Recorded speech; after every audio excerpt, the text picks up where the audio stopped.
Okay, hi everybody, how are you? So ये अपन lecture में क्या देखने वाले हैं कि तुमको अपॉर्चुनिटीज क्या है, तुम कॉमर्स में कैसे तीर मार सकते हो, कैसे झंडा गाड़ सकते हो, how can you be successful in your life if you choose commerce. ठीक है, so obviously 11th and 12th एक बेस है, जैसे साइंस में भी रहता है 11th 12th में तुमको डिसाइड करना रहता है थोड़ा सा तुमको आगे कहाँ पे जाना है, जैसे वहाँ पे इंजीनियरिंग है, डॉक्टर है, तो यहाँ पे उतना तुमको प्रॉब्लम नहीं। 11th और 12th is not your main deciding field या फिर डिसाइडिंग टाइम। ठीक है, टाइम इज राइट नाउ। क्यों तुम अगर 12th के बाद में तुम सोचते बैठोगे, मे बी थोड़ा सा टाइम तुम्हारा ऑलरेडी वेस्ट हो गया होगा। So start thinking right now, maybe take a decision within 6 months। Talk to your superiors, जो तुम्हारे दोस्त है, जो ऑलरेडी जिनका कुछ करियर शुरू है, जो मैं फील्ड्स में बताऊंगा, तो उनसे एक्सपीरियंस लो, फिर डिसाइड करो कि तुमको क्या इंटरेस्ट की चीज है। ठीक है, तो अभी 12th के बाद तुमको क्या क्या ऑप्शन है वो अपन एक एक करके देखते हैं। सबसे पहला जो मेजोरिटी लोग जाते हैं वो है प्रोफेशनल फील्ड में, सीएस और सीए में। ऐसे तीन फील्ड है जो है प्रोफेशनल्स बोलते हैं इसको, chartered accountant, company secretary and cost and management accountant. ये तीन फील्ड है जहाँ पे मेजोरिटी लोग जाते हैं बीकॉम छोड़ के। ठीक है, बीकॉम की मैं बात नहीं करूंगा, फालतू डिग्री में। Okay, so let's talk about CA first. So chartered accountant, ये तुमको थोड़ा सा तो भी मालूम होगा, ये फुल फॉर्म उसका, बस बाकी और कुछ भी मालूम नहीं होगा। ओके, सो चार्टर्ड अकाउंटेंट करता क्या है, जो मेन कंपनीज रहते हैं जैसे रिलायंस, टाटा, इन्फोसिस, ठीक है, अभी ये इतने बड़े लेवल पे ऑपरेट करते हैं, क्या वो सारे खर्चे और इनकम वो सही रख रहे या नहीं रख रहे। ठीक है, ट्रैक, जो पैसों का ट्रैक है वो कौन करता है, सीए करता है। अपन जब कमाने लग जाओगे, यू हैव टू पे टैक्स टू द गवर्नमेंट। क्यों ऐसा? क्योंकि अगर तुम कोई भी पैसा कमाते हो, गवर्नमेंट को उसका एक हिस्सा, एक परसेंटेज देना पड़ता है, अदरवाइज कंट्री कैसे चलेगा। तो उसमें भी कौन मदद करता है, अगेन सीए। स्टार्टिंग बिजनेस से लेके एंडिंग ऑफ बिजनेस तक सारे जो फॉर्मेलिटीज वो कौन कर सकता है, सीए कर सकता है। So there are lot of opportunities for CA. ऐसा कभी भी नहीं होगा कि एक तुम सीए हो गए and you don't have any work, that rarely happens, बहुत कम होगा। जैसे नो ऑफेंस, बट इंजीनियरिंग में कभी कभी लोगों को जॉब नहीं मिलता क्योंकि इंजीनियर्स ज्यादा है। तो सीए में कैसा है, एक जो अपना इंस्टीट्यूट है, ICI, institute of chartered accountants of India, वो एक ट्रैक रखता है कि ज्यादा सीए पास आउट नहीं होने देता। अभी इधर ही मैंने एक थोड़ा सा प्रॉब्लम और एक थोड़ा सा वार्निंग दे दिया कि वो ज्यादा सीए पास आउट नहीं होने देता, क्योंकि एक थोड़ा सा कंसेप्ट तुम इकोनॉमिक्स में पढ़ोगे, डिमांड एंड सप्लाई। ठीक है, लेट्स से आज मार्केट में जरूरत है 2000 सीएस की, 2000 एग्जांपल लेता हूँ, 2000 सीएस की, निकले 10,000 सी, तो बचे हुए 8 लाख लोग, 8,000 लोग क्या करेंगे, वो बेरोजगार रहेंगे, वो अनएम्प्लॉयड रहेंगे। तो इंस्टीट्यूट क्या करता है, जो मार्केट का डिमांड है, कितने सीए की आज जरूरत है वर्सेस पास आउट कितने करते हैं, वो मैच करता है। रादर जितना डिमांड है, अगर 10,000 सीए मार्केट में जरूरी, इंस्टीट्यूट 7,000 सीए ही पास आउट कराएंगे। क्यों? ताकि सब लोगों को जॉब, एम्प्लॉयमेंट, मतलब या फिर प्रैक्टिस जो भी है उनको वो प्रॉपरली मिल जाए।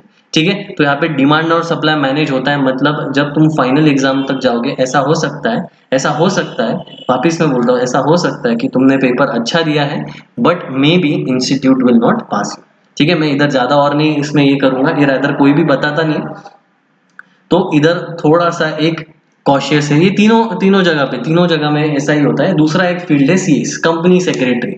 वापिस ये कंपनी का अपन ऑडिटिंग चेक करते हैं। ऑडिट मतलब क्या, डिटेल में चेकिंग करना, तो कंपनी कोई चीज प्रॉपरली फॉलो कर रहा है या नहीं कर रहा है। एग्जाम्पल देता हूँ, ठीक है, अभी रिलायंस में मेजोरिटी पूरा फैमिली ओन्ड है, डायरेक्टर्स, मतलब family owned as in directors family के, नीता अंबानी है।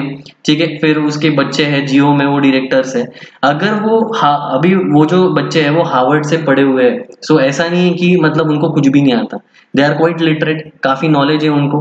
पर अगर ऐसे किसी भी बंदे को वहां पे बिठा दिया कंपनी में जिसको कुछ भी नॉलेज नहीं है एंड उसने कंपनी के 12 बजा दिए, बोलो किसका नुकसान होगा? रिलायंस का तो होगा, जो लोग एम्प्लॉयड है वहां पे उनका भी होगा, और जिन लोगों ने रिलायंस कंपनी में पैसा डाला है उनका भी होगा। तो ये सब की रिस्पॉन्सिबिलिटी कौन चेक करता है? CS. So this is mainly related to law. ठीक है, लॉ मतलब क्या, रूल्स एंड रेगुलेशंस, ये mainly relating to accounts and finance, मतलब पैसों रिलेटेड है, ये मेनली लॉ रिलेटेड, ये लॉ फॉलो हो रहा है या नहीं हो रहा। तो ये जो फिर ये अभी सी में ये कौन बंदा रह गया, ये बंदे ऐसे होते हैं जो कॉस्टिंग करते हैं, मतलब कोई चीज का खर्चा कितना आएगा, कितना प्रॉफिटेबिलिटी होगा। जो मैन्युफैक्चरिंग कंपनीज है जैसे मारुति सुजुकी, जैसे महिंद्रा एंड महिंद्रा, उनके कार के कॉस्ट बहुत ज्यादा रहते हैं, तो डिटेल एक पार्ट, एकदम एक छोटा सा पार्ट भी अगर होगा वो कॉस्टिंग निकालते हैं। तो ये कौन हो गए? सीए में। तो ये कॉस्ट निकालते हैं, मतलब खर्चा निकालते हैं, सिर्फ मेनली इनका काम ये रहता है। ठीक है, तो ये तीनों फील्ड्स है। ठीक है, अभी तीनों फील्ड का एक तुमको थोड़ा सा आइडिया आ गया। अगर तुमको फिनेंस और अकाउंट्स में इंटरेस्ट है, अभी अकाउंट्स तुमने अब तक मालूम नहीं होगा, अकाउंट्स मतलब क्या, पैसों का हिसाब रखना। अगर पैसों में इन जनरल इंटरेस्ट है तो CA is the right degree for you. अगर तुमको लॉ, रूल्स एंड रेगुलेशंस में इंटरेस्ट है तो CS is the right field for you. और अगर तुमको खर्चा निकालने में, खर्चा कम कैसे करोगे, अगर कंजूस नेचर के हो थोड़े से और कंपनी को कॉस्ट सेविंग कराने में तुम हेल्प कर सकते हो, so CMA might be the field for you. ठीक है, अभी दूसरा क्वेश्चन कि ये कब पढ़ाई शुरू होगी। तुम्हारा जैसे ही 12th खत्म हो गया, आफ्टर 6 मंथ्स यूजुअली एग्जाम रहती है, 6 मंथ्स या फिर आफ्टर 12th, कुछ कुछ मेनली ये सारे एग्जाम आफ्टर 12th ही रहेंगी। तो तुम बोलोगे अभी दिमाग को क्यों तान देने का, आज इनका पढ़ाई अगर शुरू करोगे तो फिर तुमको फायदा होगा। ऑल ओवर इंडिया 50 रैंक्स निकलते हैं, ऑल ओवर इंडिया 50 रैंक्स निकलते हैं।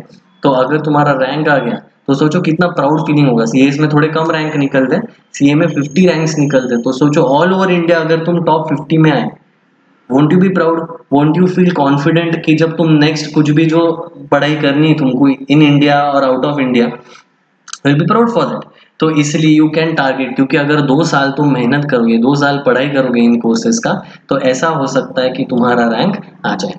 ठीक है, तो ये तो हो गया। ये खैर 12th के बाद इनके मेजोरिटी एग्जाम्स रहते हैं, हर एक के अराउंड 3 लेवल्स रहते हैं, 3 स्टेजेस रहते हैं। तो पहली स्टेज क्लियर कर देने की वो बहुत इजी, दूसरा स्टेज थोड़ा उससे डिफिकल्ट, तीसरा स्टेज थोड़ा उससे भी डिफिकल्ट। यूजुअली ये सारे कोर्सेज 3 to 5 ईयर्स में खत्म होते हैं, डिपेंडिंग ऑन तुम कौन सा कोर्स ले रहे हो। और तुमको प्रैक्टिकल एक्सपीरियंस भी किसी सीएस के अंडर, किसी सीए के अंडर या फिर किसी सीएमए के अंडर काम करना पड़ता है। ठीक है, अभी पैकेज की बात करते हैं। मेन सीए को अराउंड पैकेज मिलता है 5 lakh rupees to 15 lakh rupees, depending. 15 lakh rupees तो बहुत एक्स्ट्रॉर्डिनरी हो, आज की डेट में इतना नहीं है, बट अगर बहुत एक्स्ट्रॉर्डिनरी हो, प्रॉपर जगह पे काम किया है तो मिल सकता है। ये ऑन एन एवरेज किसी भी सीए को मिल जाता है। सीएस की अगर बात करते हैं, सीएस की तो यहाँ पे सैलरी है 3 lakh rupees to around 10 lakh rupees, depending तुमने और कुछ एडिशनल डिग्री लिए और वापस तुम्हारा एक्सपीरियंस अच्छा है। और सीएमए को भी जॉब मिलता है, ऐसा नहीं कि उसको जॉब नहीं मिलता है, उसको भी अराउंड मिलता है 4 lakh rupees to 8 lakh rupees. इसकी ज्यादा डिमांड नहीं है, सबसे ज्यादा डिमांड आज सीए की है, उसके बाद में सीएस की, उसके बाद में सीएमए की, क्योंकि लिमिटेड फील्ड होते जाते हैं। ये ज्यादा काम कर सकते हैं, ये थोड़े उससे कम कर सकते हैं, ये थोड़े उससे कम, इसलिए जितना तुम्हारा स्कोप कम होगा उतना तुम्हारा पैसा भी कम होता जाता है। ठीक है, तो और इसको खर्चा कितना लगता है, ये मेन तुम्हारा क्वेश्चन रहेगा।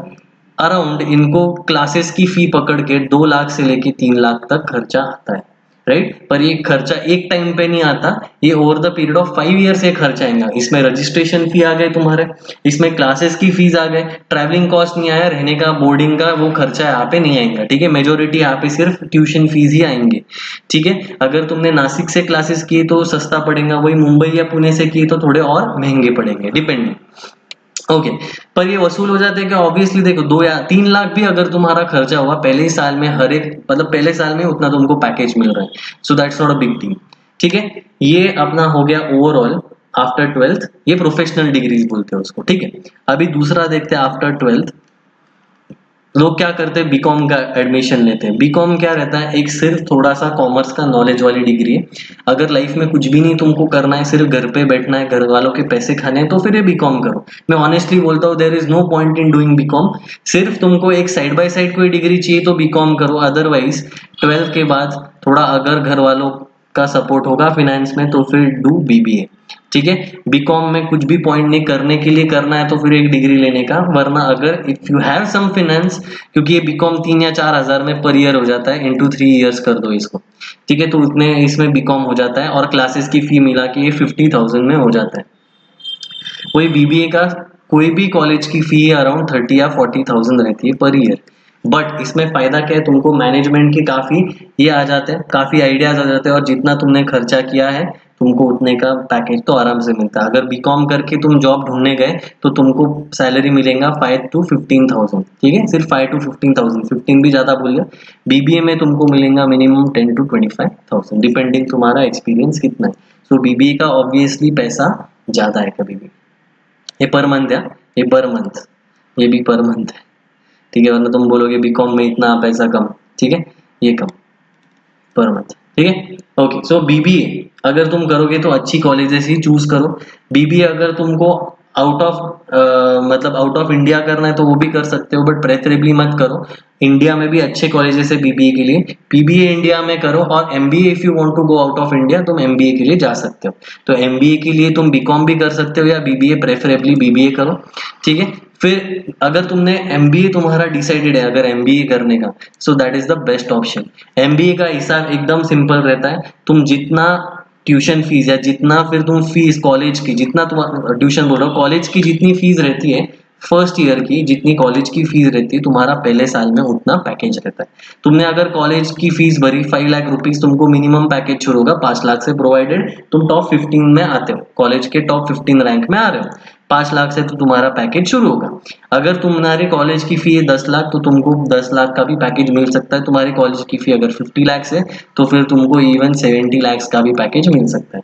सो कॉलेज पे ही डिपेंडेंट है तुम्हारा एमबीए। जैसे सीए, सीएससी, एमए का मैंने बोला, यहाँ पे इंस्टीट्यूट एक ही है, देयर आर नो कॉलेजेस। तुमको ऐसे कोई कॉलेज में अटेंडेंस देना नहीं पड़ता है।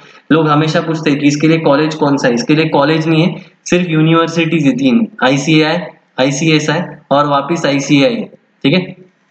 नाम ये सीएमए का ये इंस्टीट्यूट है, ये 3 इंस्टीट्यूट है, मतलब उनमें कभी तुमको जाना नहीं है, ऑनलाइन रजिस्ट्रेशन करने पड़ते हैं और पढ़ाई तुमको खुद होके करना पड़ता है, सेल्फ स्टडी बोलते हैं इसको। वहां पे जैसे कॉलेज वगैरह नहीं रहता, जैसे यहाँ पे एमबीए या फिर बीबीए में रहेगा, यहाँ पे कॉलेजेस बहुत ज्यादा इंपॉर्टेंट है, ठीक है। So try to find a very good college for MBA, even I can help you in that. मेरे काफी कॉलेजेस में लिंक्स है। So if someone later on things कि नहीं मेरे को एमबीए अच्छे कॉलेज में करना है, उसके लिए अच्छा ये करना है, I can help you in that also, obviously for BBA and everything, ठीक है। सो नेक्स्ट अपन जाते हैं। So MBA is the best thing I can say. तुम अगर सीए या सीए में भी कर रहे हो, एमबीए करो, तुम्हारा पैकेज डायरेक्टली ये और वो मिला के बढ़ जाएगा। अगर तुम्हारा एमबीए और सीए क्लियर हो चुका है, तुम्हारा मिनिमम सैलरी शुरू हो सकता है 15 लाख से, ठीक है। So it's a very nice combination. तुमको पर अभी फिनेंस में इंटरेस्ट नहीं, तुमको पैसों में इंटरेस्ट नहीं, मैंने जैसे बोला तुमको लॉ में इंटरेस्ट है, तो आफ्टर 12th एक क्लैट नाम की एग्जाम देके तुम एलएलबी कर सकते हो। एलएलबी या फिर उसको बीए से एलएलबी भी बोलते हैं। लोग बीकॉम के बाद भी एलएलबी करते हैं, या फिर डायरेक्टली 5 साल का ये एलएलबी का कोर्स, या फिर बीकॉम की 3 साल की डिग्री लेने की और उसके बाद में 3 साल का एलएलबी का कोर्स कर लेने का, ठीक है। So again depending on what is your desire, तुम बीकॉम करके एलएलबी कर सकते हो और डायरेक्टली एलएलबी करोगे तो भी चलेगा। 5 साल का या फिर मिनिमम 5 या 6 साल तुम्हारे जाएंगे इसमें और तुम फिर लॉयर कहलाए जाओगे। अगर तुमको लॉ में इंटरेस्ट है तो लॉ प्लस सीएस अगर तुमने किया तो तुम्हारा मिनिमम पैकेज शुरू हो जाएगा 8 लाख टू 15 लाख, तुम्हारा मिनिमम पैकेज शुरू होगा 8 लाख से। So lawyer and CS is quite a good combination. काफी लोग आज लॉ करते भी। लॉ का कॉलेज का फी नॉर्मल जैसे बीकॉम का 3 to 5,000 पर एनम का फीस रहेगा, ट्यूशन का भी फीस वहां पे ज्यादा नहीं होता। So this is quite another good course, BCom से बेटर है, ठीक है। तो मेजोरिटी ये कोर्सेस है, इसके बावजूद भी कुछ और लोग कोर्सेस करते हैं। जैसे इंडिया में सीए है, लोग सीपीए करते हैं, वो यूएस का चार्टर्ड अकाउंटेंट कोर्स है। अगर तुमको इंडिया के बाहर जाना है after some time, if you are thinking to settle in US और कनाडा, तो फिर उसके लिए ये अच्छा एक डिग्री आउट ऑफ अगर इंडिया जाना है तो, ठीक है। तुम जैसे ही तुम्हारा एमबीए क्लियर हुआ तो उसके बाद भी और अगर तुमको पैसों रिलेटेड डिग्री लेने तो सीएफए करके एक डिग्री है, फिर सर्टिफाइड फाइनेंशियल प्लानिंग सीएफपी करके एक डिग्री है। काफी डिग्रीज है बट इनमें खर्चा बहुत ज्यादा आता है, इनमें खर्चा अराउंड 3 से 5 लाख रुपए तक आता है, ठीक है, ट्यूशन फीस छोड़ के भी, ठीक है। तो ये थोड़े महंगे वाले डिग्रीज है बट इनका पैकेज उतना रहेगा। अगर तुमने सीएफए सारे लेवल्स क्लियर करके 25 लाख से तुम्हारा मिनिमम पैकेज शुरू होता है, राइट। उसके बारे में मैं आज डिटेल में नहीं बताऊंगा क्योंकि ये 5 साल 6 साल बाद तुम सीएफए तक जाओगे, सो उतना तुम्हारी मेमोरी में रिटेन भी नहीं रहेगा। एक और एक degree actuarial science. Actuarial science मतलब इंश्योरेंस के रिलेटेड ये काम करते हैं कि इंश्योरेंस पॉलिसी वैल्यूएशन कैसे करोगे, ठीक है। तो usually calculations employ related, insurance related वो सारे कैलकुलेशंस, इसमें मैथ्स बहुत ज्यादा इन्वॉल्व होता है ये एक्चुरियल साइंस में। तो जिसको मैथ्स में इंटरेस्ट है वो उसमें भी जा सकता है। Again not a you can say a very famous degree actuarial science, ठीक है, बट फिर भी उसमें जो लोग जाते हैं उसमें भी तुमको पैकेज 10 लाख से आगे मिल सकता है क्योंकि बहुत एक्चुरियल साइंस वाले बहुत कम लोग हैं इंडिया में, ठीक है। तो ये मेजोरिटी डिग्रीज है, ये छोड़ के भी और कुछ छोटे मोटे है और भी कुछ डिग्रीज, बट ये मेन डिग्रीज है। इस पे अगर तुमने फोकस किया, मैंने जैसे बोला if you are thinking for science तो फिर तुम्हारे लिए तो कुछ है ही नहीं obviously. But if you are thinking for commerce तो तुम ये प्रोफेशनल डिग्रीज में से कुछ ट्राई कर सकते हो, या फिर तुम बीकॉम तो मत ही ट्राई करो, तुम बीबीए ट्राई करो और उसके बाद में एमबीए ट्राई करो, या फिर एमबीए के साथ साथ जो बचे हुए फाइनेंस डिग्रीज है वो भी कंप्लीट कर सकते हो, वरना लॉ भी कंप्लीट कर सकते हैं। ठीक है, कुछ लोग ये अपना एनिमेशन, ग्राफिक एनिमेशन, मोशंस, वो सब उसमें जाते हैं। That is not related to commerce. कोई साइंस का भी बंदा उसमें जा सकता है, कॉमर्स के भी बंदे जाते हैं। So I won't take it here because वो एक अलग ही फील्ड हो गया उसका, और कॉमर्स का कुछ रिलेशन एज सच नहीं है। ठीक है, तो ये मैंने एक बेसिक बता दिया, ये तुमको इतने इतने कोर्सेस है। अभी डिपेंडिंग ऑन तुम्हारा इंटरेस्ट किस पे है, तुमको ज्यादा फाइनेंस में इंटरेस्ट है, तुमको ज्यादा लॉ में इंटरेस्ट है, या फिर तुमको अगर दोनों में इंटरेस्ट होगा तुम साइड बाय साइड भी कुछ और डिग्रीज जैसे सीए में तीनों भी लोग, तीनों भी डिग्रीज, कुछ कुछ लोग है ऐसे जो तीनों भी डिग्रीज लेते हैं। ठीक है, मेनली ये सबसे डिग्री बेस्ट है एमबीए का। सो कुछ करो या मत करो लाइफ में, एमबीए की डिग्री करो, और वो भी अच्छे कॉलेज में ही करो। नासिक में या फिर कोई भी छोटे सिटी में करने में कुछ सेंस बनता नहीं है। बड़े सिटीज में करोगे, कॉलेजेस अच्छे अच्छे टॉप कॉलेजेस तुमको मिल सकते हैं, प्रोवाइडेड तुमने वो एंट्रेंस एग्जाम में मार्क्स अच्छे लेके आए तो।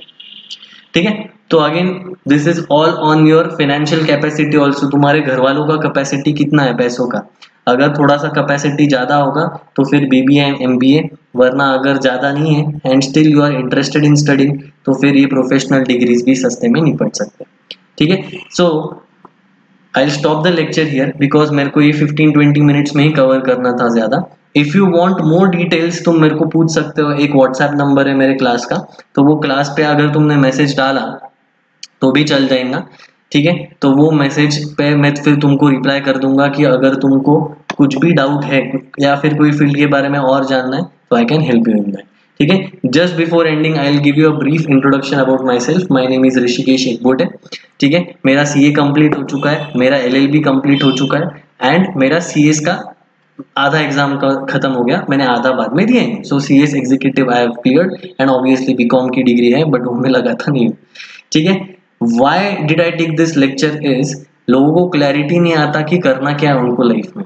ठीक है, after 3 years, after 4 years BCom खत्म होने के बाद वो सोचते हैं कि अभी अपन लाइफ में ये करते हैं, अभी अपन लाइफ में वो करते हैं। तब तक एज हो जाता है 21-22। ठीक है, तो 22 के बाद अगर तुमने ये सारे डिग्रीज में ट्राई किया और 5-6 साल निकल जाते हैं, क्योंकि तुमको ये फर्स्ट अटेम्प्ट में क्लियर करोगे तो कम ईयर्स में, वरना ज्यादा टाइम लगता है कभी कभी, तो उसमें भी टाइम निकल जाता है। इसलिए आज पहले से ही डिसाइड करके रखो, एक ब्रीफ आइडिया रखो कि तुमको लाइफ में चाहिए क्या। ठीक है, तुमको अगर हैप्पीनेस चाहिए तो तुम तुम्हारे जो इंटरेस्ट है उसके बारे में ही सोच के करो। तुमको अगर मालूम नहीं तुम्हारा इंटरेस्ट क्या है, थोड़ा सा लॉ पढ़ो, थोड़ा सा अकाउंट्स पढ़ो, थोड़ा सा फाइनेंस पढ़ो। ठीक है, थोड़ा बहुत तुमको समझेगा, ऐसा नहीं कि कुछ भी नहीं समझेगा। जिस सब्जेक्ट में इंटरेस्ट आएगा दैट यू कैन इवॉल्व। ठीक है, तो फिर ये लेक्चर मैं इधर स्टॉप कर देता हूँ। थैंक्स।